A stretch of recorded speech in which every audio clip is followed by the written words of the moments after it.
દાહોદ જિલ્લાના સિંગવડ તાલુકાના અગારા 2 વર્ગ પ્રાથમિક શાળામાં બાળ મેળો અને સ્કિલ મેળો યોજાયો હતો।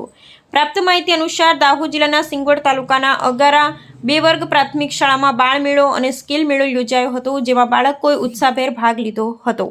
જેમાં હાથ પર મહેંદી લગાવી, રંગોળી, કુકરબંધ, ખુલખીલ લગાવવાની જેવી અનેક હરીફાઈ રાખવામાં આવી હતી।